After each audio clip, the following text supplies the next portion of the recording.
کہ نہج البلاغہ میں امیر المومنین نے کس طرح سے توحید کے نغمے بیان کیے، کس طرح سے توحید کی تعریف کی ہے۔ اگر آپ اجازت دیں تو میں مولا کا ایک چھوٹا سا خطبہ آپ کے سامنے بیان کروں، اگر سننا چاہتے ہیں تو آپ سلوات پڑھیں، بلند تر سلوات پڑھیں۔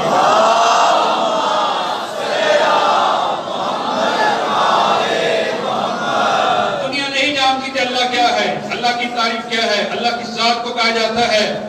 یہ بتایا اس ذات نے آ کر جس کے ہاتھ کو ید اللہ کہا جاتا ہے، جس کی آنکھوں کو عین اللہ کہا جاتا ہے، جس کی زبان کو لسان اللہ کہا جاتا ہے، جس کے کانوں کو اذن اللہ کہا جاتا ہے، جس کی کلام کو کلام اللہ کہا جاتا ہے۔ امیر المومنین نے توحید پر گفتگو کرتے ہوئے نہج البلاغہ میں ارشاد فرمایا، الحمدللہ الذی لا یبلغ مدحہ القائلون، تمام تعریفیں اس اللہ کے لیے ہیں کہ جس کی مدح تک بولنے والوں کی رسائی نہیں۔ وَلَا يُحْصِي نَعْمَهُ الْعَادُونَ، اور نہ گننے والے اس کی نعمتوں کو گن سکتے ہیں۔ وَلَا يُؤَدِّي حَقَّهُ الْمُجْتَهِدُونَ، اور نہ کوشش کرنے والے اس کا حق ادا کر سکتے ہیں۔ الَّذِي لَا يُدْرِكُهُ بُعْدُ الْهِمَمِ وَلَا جَنَالُهُ غَوْثُ الْفِتَنِ، توجہ ہے اب سب کی، لا يُدْرِكُهُ بُعْدُ الْهِمَمِ، یہ مولا کے جملے بیان کر رہا ہوں۔ الَّذِي لَا يُدْرِكُهُ بُعْدُ الْهِمَمِ وَلَا جَنَالُهُ غَوْثُ الْفِتَنِ، کہ نہ بلند پرواز ہمتیں اسے پا سکتی ہیں اور نہ عقل و فہم کی گہرائیاں اس تک پہنچ سکتی ہیں۔ الَّذِي لَيْسَ لِصِفَاتِهِ حَدٌّ مَحْدُودٌ، نہ اس کے کمال ذات کی کوئی حد ہے، وَلَا نَعْتٌ مَوْجُودٌ، اور نہ اس کے لئے توصیفی الفاظ ہیں، نہ اس کی ابتدا کو کوئی وقت ہے، نہ اس کی انتہا کا کوئی وقت ہے کہ اسے شمار کیا جا سکے۔ فَطَرَ الْخَلَائِقَ بِقُدْرَتِهِ وَنَشَرَ الرِّيَاحَ بِرَحْمَتِهِ، اس نے اپنی قدرت سے مخلوقات کو پیدا کر دیا۔ وَنَشَرَ الرِّيَاحَ بِرَحْمَتِهِ، اپنی رحمت سے ہواؤں کو چلا دیا۔ توجہ چاہ رہا ہوں، اپنی رحمت سے اللہ نے، مولا علی نے کہا اس نے اپنی رحمت سے ہواؤں کو چلا دیا۔ جب ہم قرآن پڑھتے ہیں کہ رحمت سے مراد کیا ہے، قرآن ہمیں بتاتا ہے رحمت سے مراد ذات مصطفیٰ ہے، ذات مصطفیٰ ہے، آل مصطفیٰ ہے۔ اللہ نے ان کے صدقے میں ہواؤں کو چلا دیا۔ اب میں اس جملے کو مستعار لیتے ہوئے جملہ کہنا چاہ رہا ہوں کہ جب ان کے صدقے میں اللہ نے ہواؤں کو چلا دیا تو کوئی ایسا انسان نہیں جو ہوا سے سانس نہ لے رہا ہو۔ تو پھر میں جملہ کہنے کی اجازت دو، انسان تو کس منہ سے آل محمد کی مخالفت کرتا ہے، تو سانس بھی آل محمد کے صدقے سے لے رہا ہے۔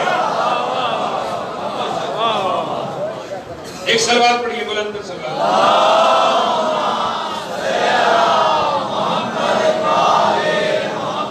ایک اور سلوات پڑھیے گا، بلند سلوات۔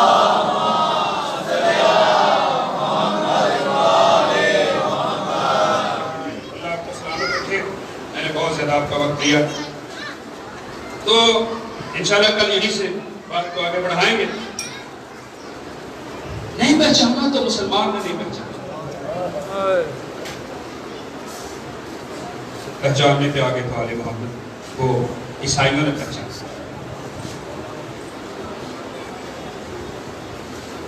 اگر یہ قربانیاں نہ ہوتی آج ہمیں توحید کا اتنا ہوتا، ان قربانیوں کی وجہ سے ہم توحید شناس بنے گا، اور آل محمد کے بڑے سے لے کر چھوٹے تک ہر انسان نے بے مثال قربانیاں پیش کی۔ میں جب مقتل کی کتاب پڑھ رہا تھا، تھوڑا مسائل پڑھوں گا لیکن توجہ چاہیے آپ کی، اس میں جملے لکھے ہوئے تھے کہ جب لٹا ہوا قافلہ کربلا سے شام کی طرف جا رہا تھا، یزیدی سپاہی دین کے وقت خود سایہ دار درختوں کے نیچے بیٹھتے تھے، آل محمد کو دھوپ میں بٹھا دیتے تھے۔ اللہ آپ کی آنسوں کو قبول فرمائے۔ رات کے وقت پتہ کیا کرتے تھے، نیزوں پہ شہیدوں کے سر ہوتے تھے۔ رات کو جب یہ کہیں منزل کرتے تھے تو سروں کو اتار کر یہ صندوقوں میں بند کر دیتے تھے اور سو جاتے تھے۔ دشمن کا سپاہی روایت کرتا ہے کہ ایک رات ہم بڑے تھکے ہوئے تھے، ہم سارے سو گئے۔ کہتا ہے کہ میں اتنا تھکا ہوا تھا، جو میرے پاس نیزہ تھا اس پر سر حسین تھا، جو میرے پاس نیزہ تھا اس کے اوپر سر حسین تھا۔ کہتا ہے کہ میں اتنا تھکا ہوا تھا کہ مجھ میں اتنی ہمت نہیں تھی کہ میں سر اتار کے صندوق میں ڈال دوں۔ کہتا ہے میں زمین پہ لیٹ گیا اور میں نے اپنے ساتھ حسین کے سر کو یوں لٹا دیا، سر نیزے کے ساتھ لگا ہوا تھا اور میں نے سر کو یوں اپنے ساتھ لگا کے میں لیٹ گیا۔ پتہ نہیں میں جملہ کہہ سکوں یا نہیں، اللہ اکبر۔ کہتا ہے میں 2-3 گھنٹے کے بعد جب میری آنکھ کھلی تو میں نے عجیب منظر دیکھا، سکینہ حسین کے سر کو گود میں لے کے پیار کر رہا ہے۔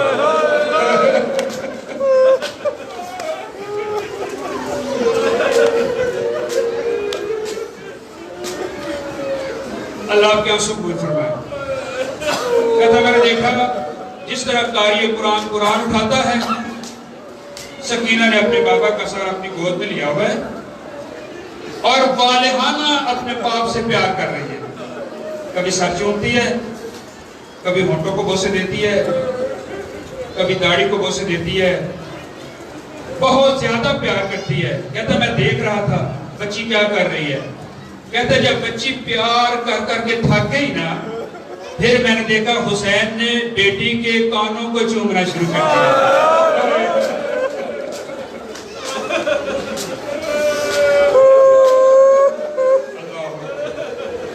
پھر میں نے دیکھا حسین نے بچی کے کانوں پہ بوسے دینا شروع کر دیے، اور حسین کہتے ہیں سکینہ تیرے در کہاں ہیں، تیرے گوشوارے کہاں ہیں؟ بیٹی کہہ رہی تھی بابا جس نے تیرا سر کاٹا ہے نا وہ میرے در لے گیا۔ کہتا ہے میں نے اس بچی کو آواز دی، بچی سر زمین پہ رکھ دے۔ کہتا ہے وہ بچی اتنی ڈری ہوئی تھی، اس نے جلدی سے سر زمین پہ رکھنے کے بعد کہا دیکھو سر میں رکھ دیتی ہوں، مجھ پہ ظلم نہ کرنا۔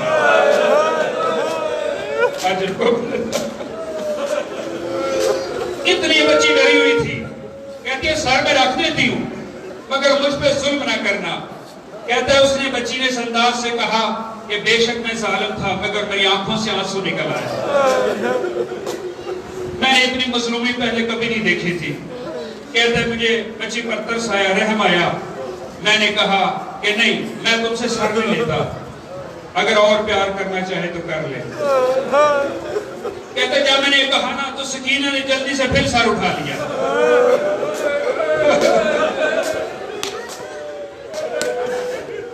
بابا کے سینے اب اپنے سینے کے ساتھ بابا کے سر کو لگایا اور پیار کرنا، والہانہ دوبارہ پیار کرنا شروع کر دیا۔ کہتا ہے اچانک میرے ذہن میں خیال آیا کسی نے دیکھ لیا وہ مجھے میری شکایت کرے گا۔ کہتا ہے میں نے بچی کو ڈانٹا اور ڈانٹنے کے بعد کہا اب جلدی سے سر زمین پہ رکھ دے، میرے حوالے کر دے، اگر کسی نے دیکھ لیا وہ میری شکایت کرے گا۔ کہتا ہے بچی نے کانپتے ہوئے ہاتھوں کے ساتھ سر کو میرے حوالے کیا اور ایک جملہ کہا کہ جس سے بڑا شاید مصائب کا جملہ نہ ہو۔ کہتا ہے بچی نے میرے حوالے سر کیا، بچی کی آنکھوں میں آنسو تھے اور بچی نے سر حوالے کرتے کرتے ایک جملہ کہا منذ قتل ابی لم انم، جب سے میرا بابا دنیا سے گیا ہے میں سو نہیں سکی۔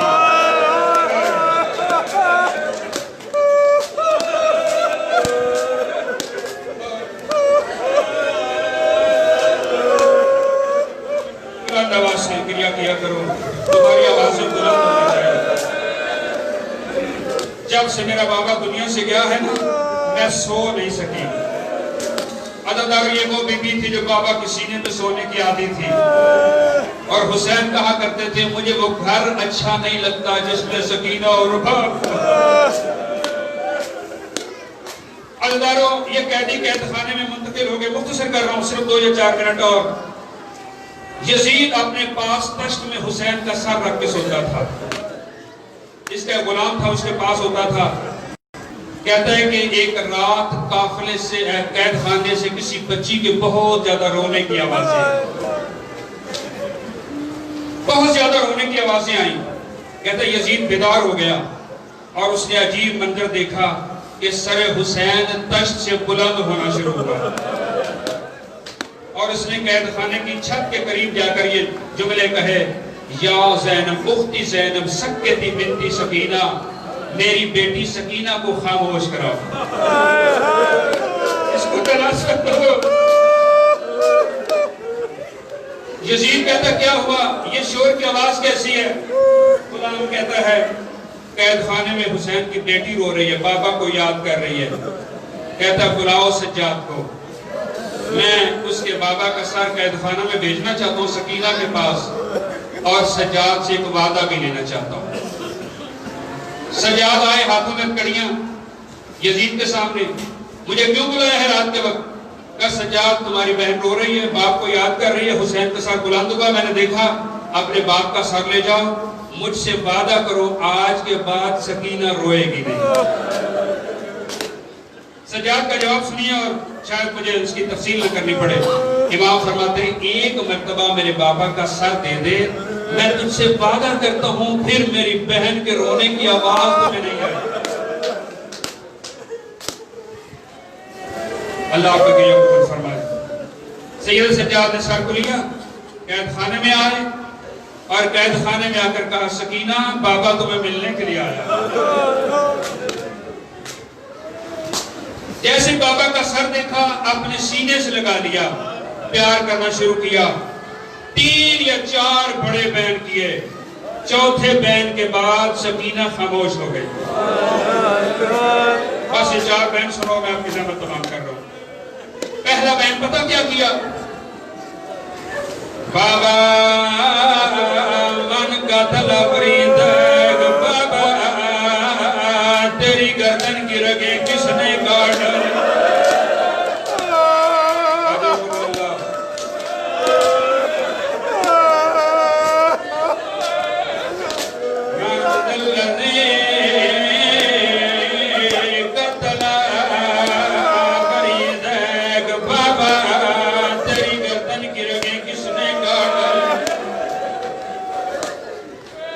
دوسرا بین من دلدے بزبا بابا کس نے تیری داڑھی کو تیرے خون سے رنگین کر دیا. اجر کو من دلدے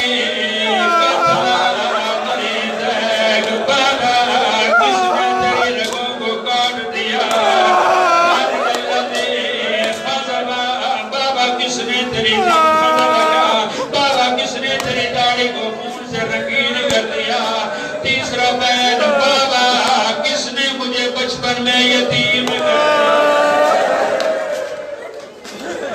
چوتھا بین سنیے قیامت کا بین ہے. بی بی کہتی ہے بابا ان دختران شامی روبالین سر میں گزاران بابا یہ شام کی بچیاں نرم تکیوں پہ سر رکھ کے سوتی ہیں مگر تیری بیٹی پتھروں کے تکیے پر جملہ جامع تمام. تیری بیٹی پتھروں کے تکیے پر سر رکھ کے سوتی ہے. اگر مجھے اجازت ہے یہاں پر ایک سرائکی شاعر ہے جس نے جناب سکینہ کی ساری گفتگو کو اپنی سرائکی زبان میں بند کیا ہے میں چاروں کو سنا دوں. بی بی کہتی ہے میں کو سڑ گئے تو اپنے کول بابا میں کو سڑ گئے تو اپنے کول بابا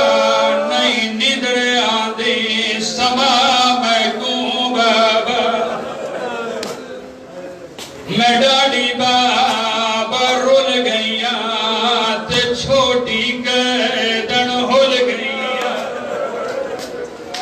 سمن سینے دا بھول گئیا اویں حالال لا بابا جڑا تے کو ہیندا رہے اوہ میں کو مرے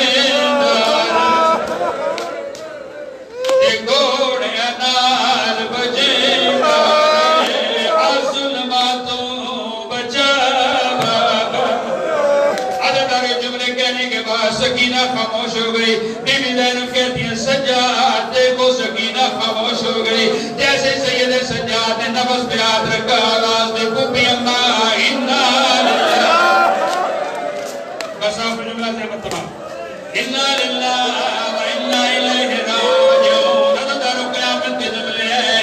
یہ وہ بچی ہے جو قید خانے میں وفات پا گئی. عزادار اس بچی کو قید خانے میں غسل دیا گیا مگر بدن سے قمیض نہیں اتارا گیا.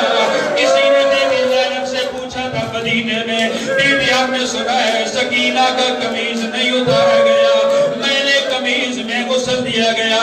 بی بی زینب تڑپ کے کہتی ہے بات صحیح ہے, کبھی بھی قمیض کیوں نہیں اتارا, کفن کیوں نہیں دیا. آخری جملہ قیامت کا جملہ ہے. بی بی تڑپ کے کہتی ہے میں قمیض اتارنا چاہتی تھی مگر میری مجبوری بن گئی تھی. کون سی مجبوری؟ بی بی کہتی ہے جب میں قمیض اتارنا چاہتی تھی سکینہ کا گوشت قمیض کے ساتھ اوپر اٹھاتا تھا, اپنے قمیض نہیں اتارے.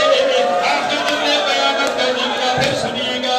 میں قمیض اتارنا چاہتی تھی مگر سکینہ کے جسم کا گوشت قمیض کے ساتھ. وَسَيَعْلَمُ الَّذِينَ